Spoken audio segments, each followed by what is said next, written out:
Funding for this program is provided by Bruce Foods Corporation, makers of the complete line of Cajun King seafood seasoning mixes and other distinctive Louisiana-style food products.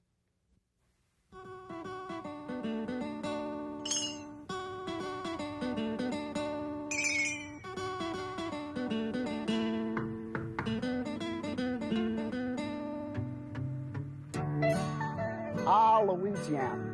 Hello, I'm Chef John Folse, welcoming you to this great state of ours. We're real proud of our people, places, and food, and I'd like for you to know a little bit more about it. So join me and some of my friends as we visit the historical food towns of this state and cook up another great Taste of Louisiana.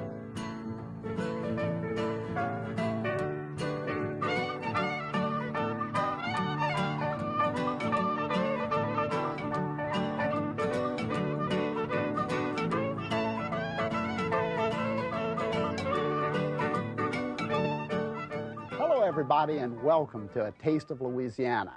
I'm Chef John Folse, and today we're going to the southwest corner of our state, to the parishes of Iberia and Vermilion, as we search out the historical food towns of Louisiana. We're going to visit Abbeville and Jeanerette, Louisiana. What two great towns those are. I tell you, here we're looking right at the sugarcane industry in Jeanerette. There's a lot of sugar all over South Louisiana for a couple of reasons. Of course, the subtropical climate, and there was a lot of land and a lot of water here to support the sugar industry. Some say that sugarcane was actually brought to Louisiana by Columbus from Santo Domingo, but we know for sure that sugar was actually crystallized right where Audubon Park is located in New Orleans in the late 1700s by Etienne Nabouré. Sugarcane is harvested in the fall of each year, normally around October to Christmas. I remember as a kid working in these sugarcane fields all the way to Christmas Eve. Boy, I tell you, what hard days those were. And here the cane is actually being cut. You saw that machine cutting it, and burned right as it lays in the field to get all the trash off, and then hauled to the sugar mills. And some of these tractors are trucks. This is one of the typical mills that dot the highway of South Louisiana, and you see these all over the place. You can see why we need so much water. Look at that steam coming out of the top. Here's more water as the cane is washed and then going down the mill to be chopped up into little bitty pieces to actually enter the mill at that first big old grinder to extract the sugarcane juice, a nice sweet juice that will be cooked until the brown crystals of sugar form, and then further processing is necessary to get that really nice white crystallized sugar. Here's another good shot of that sugar mill. You can see all of the activity. This must be around November in Louisiana. A lot of sugar is used right here in Jeanerette at Lejeune's Bakery, and Mr. Hartman Lejeune's family founded this bakery in 1884, and I tell you, they have the best French bread in all of South Louisiana. I had an opportunity to just get a couple of these loaves. You don't see this anywhere else in America except right here in South Louisiana, and no one makes it better than Mr. Lejeune. The town of Jeanerette was named after John Jeanerette, who said that it was going to be the prettiest little town on the Bayou Teche. They make about 1,000 or so loaves of bread a day in these old ovens that used to be fired by wood, but today they've been converted to gas. There's a lot of gas and oil industry here in South Louisiana. I'm walking off with a couple of those nice loaves. This is La Beau Petit Musée, or museum, founded in 1976 in a little bitty old cypress cottage in Jeanerette, and it is the home of a lot of the pictorial history of industry in South Louisiana, especially a little bit cotton and the sugar industry.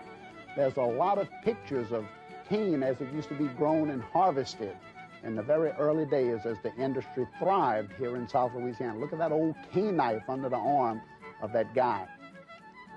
This is one of the cypress patterns that are actually used by the old Maurice family.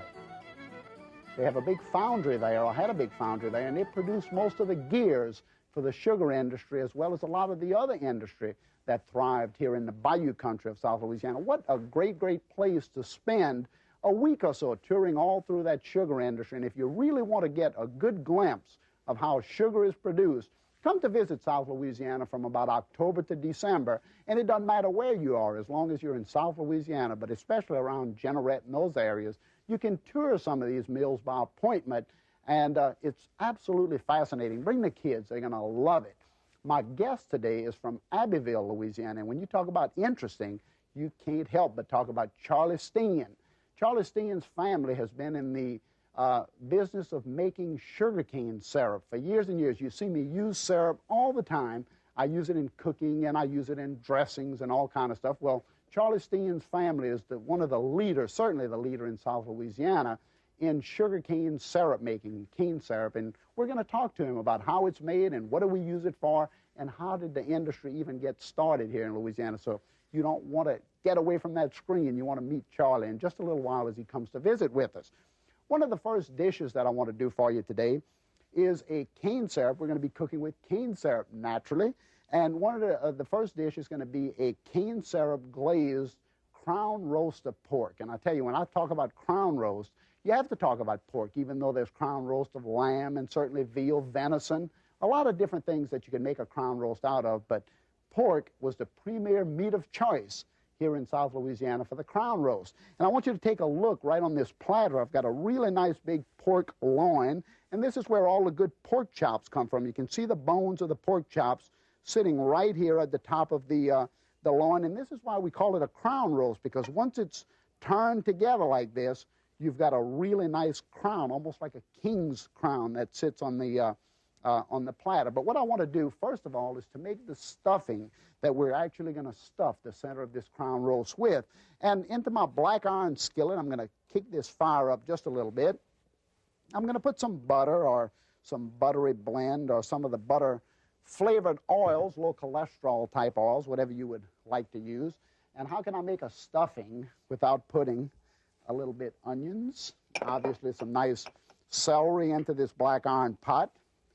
And it takes just a couple minutes for it to start to sizzle away once the pot gets nice and hot. I'm going to put some red and golden bell pepper because this is a stuffing. I'm going to need a lot of color into it, a lot of that nice gold look.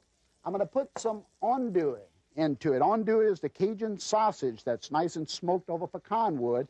And we get a really nice smoked garlicky flavor by adding the andouille. And we'll saute that around. You can see just how quickly all of those flavors start to come together once that saute pan, once this old black iron pot gets hot. And then I'll add some more ingredients once the vegetables wilt. You don't have to cook them too long because remember, the crown roast will have to bake in the oven for an hour or so. So you can just kind of wilt the vegetables here.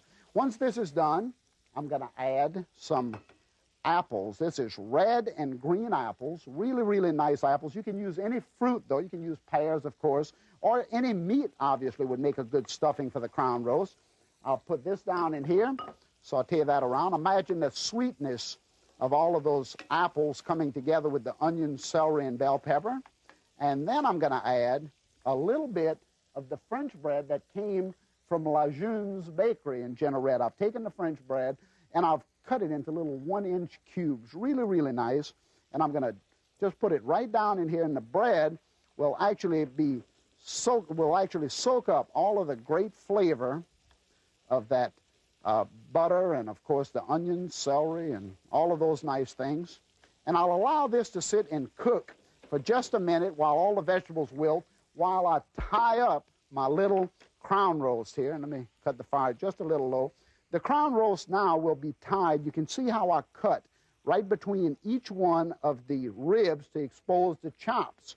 Once that's done, I'm going to put the two ends together like this, put a little skewer, just a little bitty wooden skewer that you can use a metal one if you have one at home, and send it right through the two last chops, and that'll hold it all together.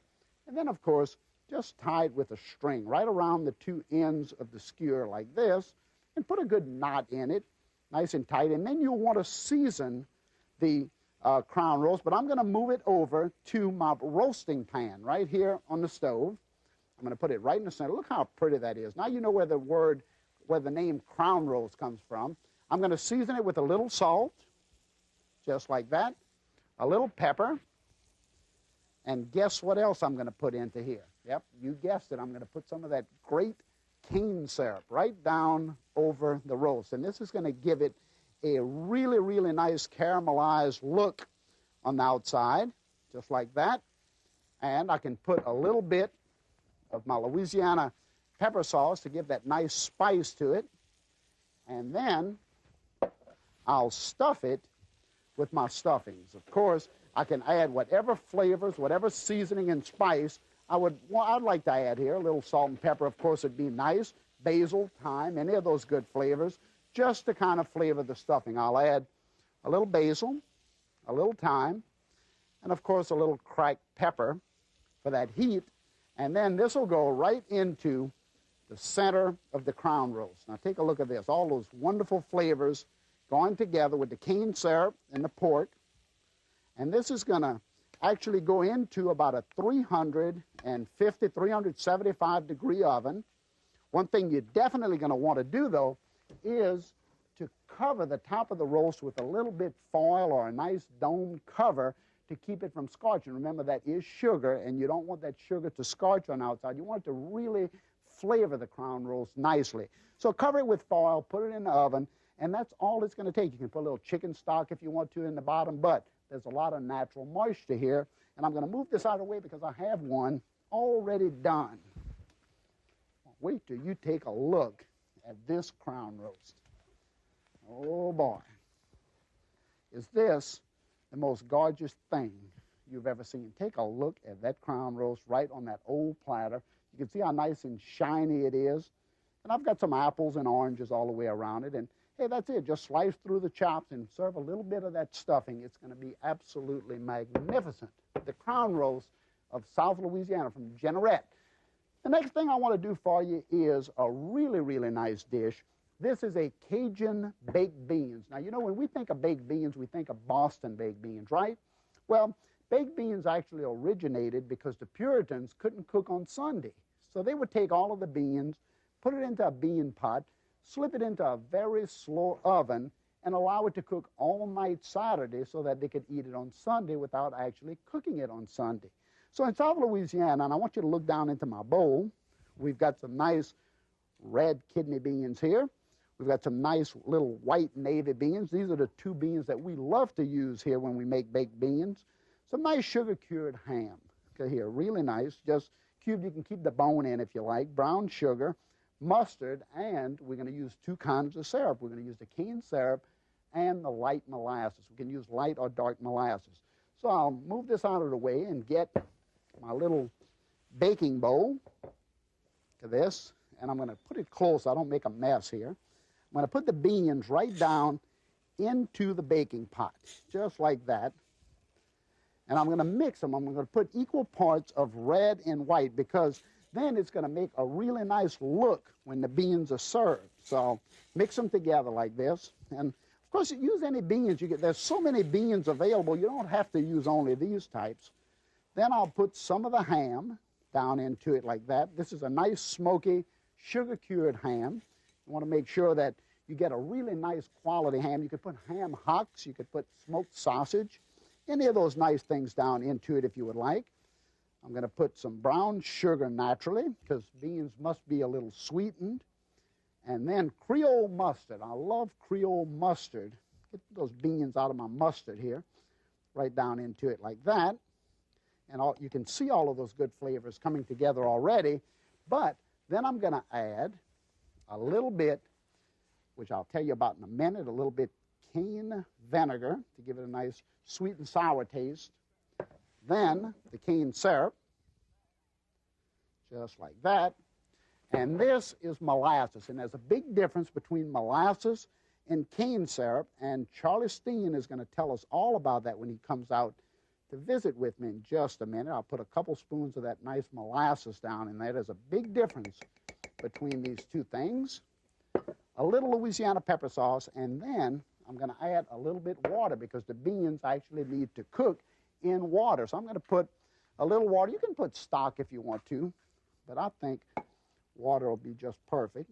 And then you can put whatever flavorings you want. You can put onion, celery, bell pepper, obviously. I'm going to definitely do that. A little bit onions, a little bit celery. Of course, you can put salt, a little pepper. Look at all those pretty colors. And then I would put a top on top of this once I stir it all in, get all those sugars and everything mixed together. Then I would take this, put a lid on it, and I would bake this at about 350 degrees Or you can even put it in a slower oven if you want to let it stay in overnight. A lot of people would just want to bake it the day you're going to use it, but try putting it in the oven around 11 at night on 200, 250, and let it cook slow all night. It'll be great. You might have to add a little water from time to time, but a couple hours, the beans will be perfect. 2 to 3 hours. Just check them from time to time. Use different color beans. They're going to be magnificent. Let me show you one, because I have one already in the oven here. Get it out for you. Man, I tell you, I can smell these beans already. They're great. Nice and hot. Let me see if I can get this lid off of here. Take a look at those wonderful looking beans there. Got to clean that lid. Got to clean this, make it look good. Look at all those pretty colors on top of that. You know how much I love colors, right? And then you can add just a little bit more if you want to, and serve that right in the baking dish, right on the table. It's going to be magnificent. This is a wonderful, wonderful dish. Baked beans, South Louisiana style. Let me move that out of the way. Okay, 2 other things that we make with cane syrup in Louisiana. Of course, for the kids, take a look at this. Some nice pecan candied popcorn. We make the popcorn balls, and we actually take the popcorn, once the cane syrup is cooked, we add pecans to it, mix the popcorn into it, and make a nice ball. The kids will love this. And then Cajun meatballs, not Swedish, not Canadian, but Cajun meatballs. These meatballs are just made like we do meatloaf, with breadcrumbs and onions and celery and garlic. And then once they're all nice and browned, then we would add some cane syrup right to the top. Let me add a little bit for you to show you exactly how they're served. Take a look at that. Isn't that nice? They're glazed in that nice sweet taste. And then again, go ahead and put a little nice garnishing on the top of it like that, and you have a magnificent dish, either for holidays or just, hey, to hang around the back porch on a nice summer or fall day. There you go, right there, the Cajun meatballs.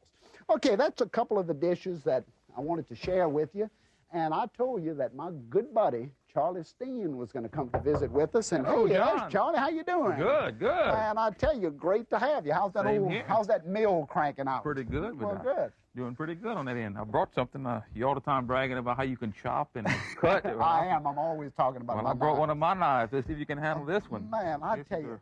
you, we saw a picture of this. I was looking at some tape just a minute ago with the old sugar farmer out there with his cane knife. These were used to chop the cane long before those Long old before the big... machinery came into Louisiana. That's what we used. That's one of Daddy's old knives that we used to use in the fields for our people. This is probably turn of the century, huh? It's old. You can see it used to come out straight over here. Now it's all worn down. Well, I can see many files on this thing going in the fields in the morning. Yeah. Hey, and I've used a couple. Whenever the hurricanes came through Louisiana and knocked our cane over, everybody got one of these, and off you started on the cane That's rolls, right. and Had out to you save went. that cane. This brings a lot of memories back. Let me tell you, well, thank you for bringing this with us. Hey, I know you're going to give me that to take back home with me, right? I'm going to give it Put back it to to you. good use. I've worked enough with that thing. I don't care to have one Those anymore. things, it's a day's work, I promise you. Let me ask you a question. I use so much sugar cane syrup in my cooking. I use it for sauces. I use it for any type of flavoring. And we think of brown sugar today. We think of all kinds of syrups. But how basically did syrup come into our cooking in Louisiana? How did it originate anyway? Well, really, in the old days, syrup was a source of sweetener for everyone. And a lot of farmers grew an acre or two of cane and brought it to their neighbor who had a little mill. They'd make some syrup and make it on shares. And that was their sweetening for the winter, and sweetening for the whole year, really. And you know, they had to stretch things in the old days. They had granulated sugar, and syrup kind of brought its way in also to try to make the sugar last a little longer. It's always been a staple in the diet around home. Well, I cannot think of any Cajun kitchen that doesn't have a can of cane syrup or a bottle of syrup sitting right on the table next to the hot sauce or next to a little peppered vinegar or all the condiments on the table, but right in the middle was cane syrup. And I remember my grandmother, every evening about 4 or 5 o'clock, every afternoon, she would sit down at the kitchen table with a bowl of cane syrup, a loaf of French bread, just like we saw in Lejeune's bakery there, and a glass of milk, and she would just put it down into that, and that was supper. And when I think of that, gee, that was mighty strong. But that can't be beat, I promise you. That's great. At home, at our house, we have it on the table, and we enjoy it after a meal. the difference. We talk about molasses. People ask me all the time, is cane syrup molasses? Is there a difference between cane syrup and any of the other maple syrups? What's the main difference? Well, the difference between cane syrup and molasses, they're pretty much structurally the same. However, cane syrup, what you and I know as cane syrup, is a lot lighter in flavor, lighter in taste and color, where your molasses is the spin-off of sugar, and it has a darker color, thicker, and a lot stronger, harsher taste. Take corn syrups or maple syrups. Well, it's made from a different raw product, and it naturally has its own unique flavor and has its own unique use. So it's almost, I guess, like wines. I mean, red wine has a certain taste, white wine has a certain taste, and they also have their own method of use. So the same thing is with cane. Do you have a good year in cane syrup like you do wine? Exactly. Every year is a little bit different. Growing seasons, whether it was a rainy year or a dry year or early freeze. So each year has its own unique little flavor, and their quote, last year was a good year. Well, you know, one of the things that I always do with cane syrup and the cane vinegar is I make a fabulous vinaigrette that I use not only on salads at my restaurant, but to put on top of poached red and white beans to make a really nice salad with smoked andouille. And I want to share that recipe, and you and I have done it a couple times. It really is a good dish. I'm going to start with the bowl. Why don't you get me that little bottle of oil? You're always asking about my little Model A oil bottles. There it is.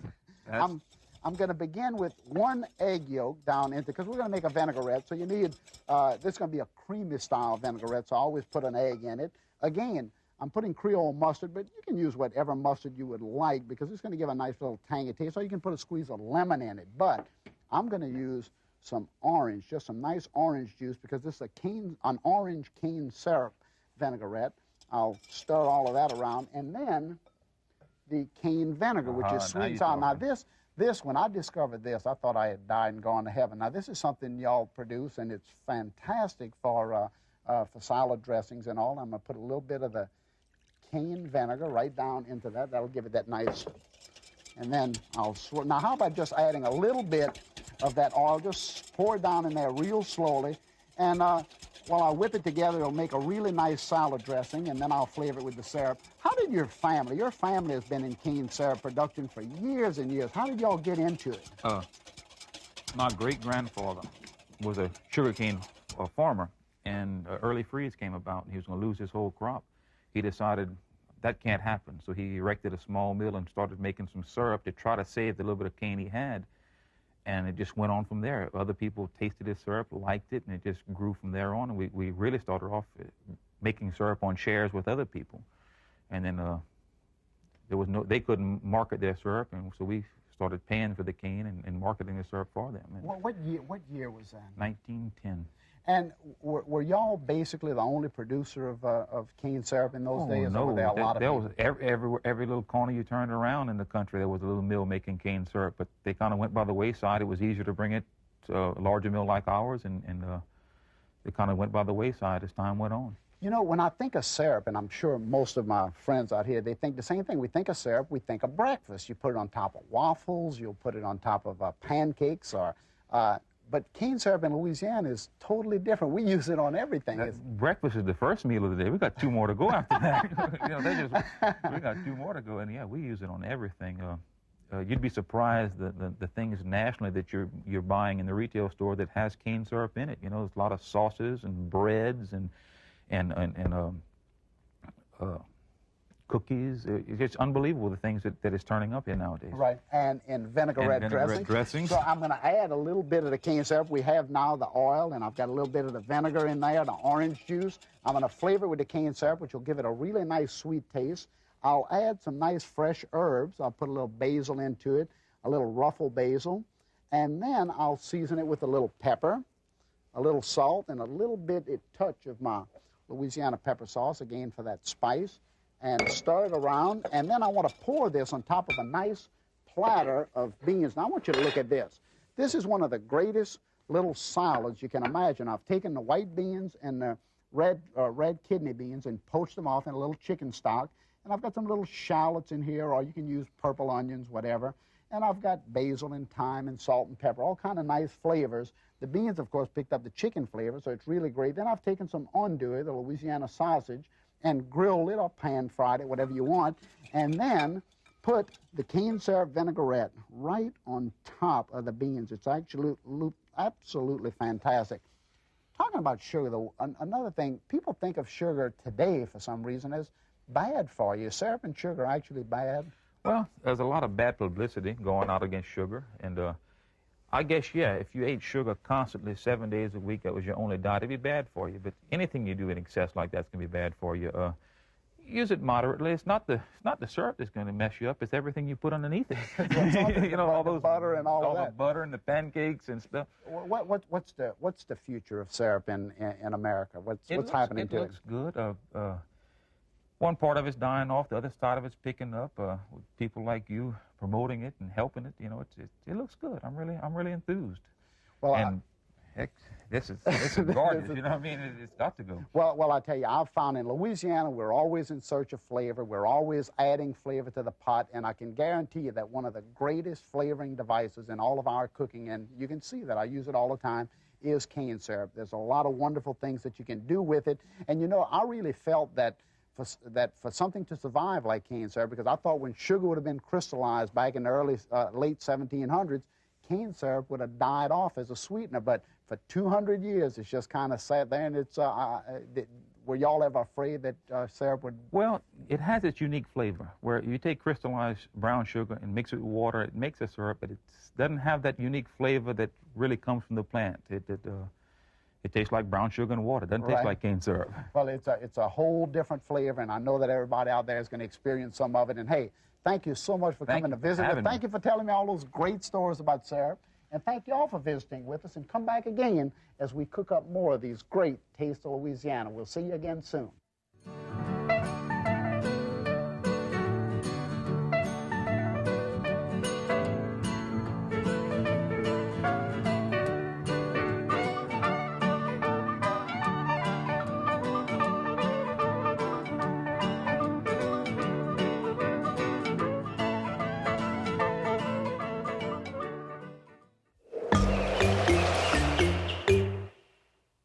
Funding for this program was provided in part by Bruce Foods Corporation, makers of Bruce's Yams and other distinctive Louisiana-style food products. This is PBS. The companion cookbook to A Taste of Louisiana is available for $22.95. The Evolution of Cajun and Creole Cuisine by Chef John Folse features recipes and food history behind Louisiana's cuisine. This 352-page cookbook contains over 250 recipes, including those from this show. To order, call 1-800-973-7246 or write to the address on your screen.